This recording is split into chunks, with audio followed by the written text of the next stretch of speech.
At dahil nga trending ang mga rapper, pero hindi tayo gagawa ng lumpia.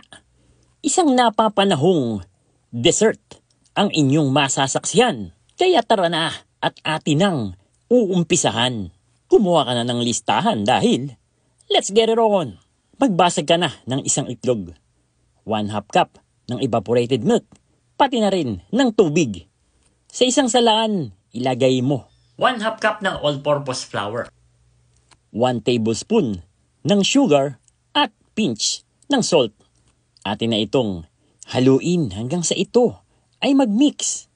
At pagkatapos ay maglalagay tayo dito ng melted butter, vanilla flavor at yellow food coloring para attractive ang maging kalabasan nito.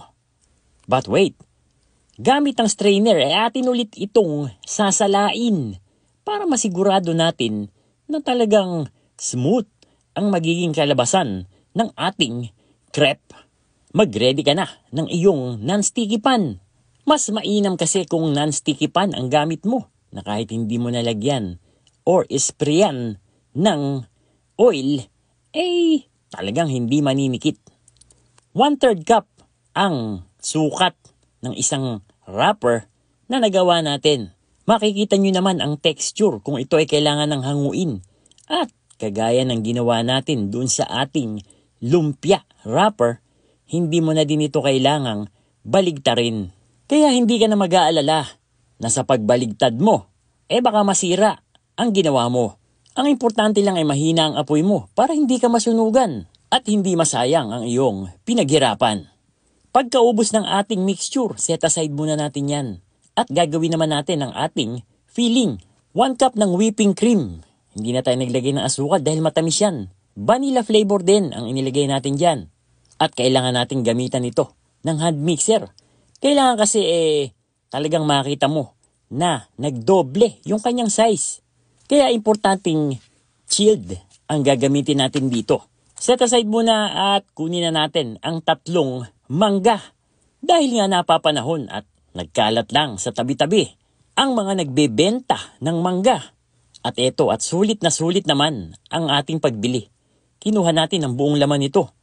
Sa pagbabalot naman, ganito lang. Maglalagay tayo ng whipping cream dito sa gitna ng ating crepe. Pagkatapos, ilagay mo na ang mangga diyan sa pinakagitna at babalutin natin ito na parang lumpia. O hindi ba? At napakadali. Simpleng-simple lang sa iyo ang pagbabalot ng lumpia. At itong matindi niyan, dahil nga ice cream, kailangan ilagay natin ito sa freezer for at least 2 hours. Kung nagmamadali ka naman kahit 1 oras, pwede na. Iyon naman kung hindi ka na makapaghintay, diyan sa ginawa mong dessert. Palagay ko ready ka na. Kuhanin mo na at atin na itong hihiwain. And there you have it, Candy Nation, mga kadadilicious. Ito yung ating version ng mango crepe ice cream. Ang bago mong dessert na pagkakaguluhan, hindi lang ng mga chikiting. Dahil sa napapanahon ang mga mangga ay atin na itong samantalahin. Marami ka pa nga abangan dessert or kahit na ibang putahe dito sa kusina ni Daddy. Araw-araw may bago kang matututunan. Kaya wag mong kakalimutan ang Let's Get It On.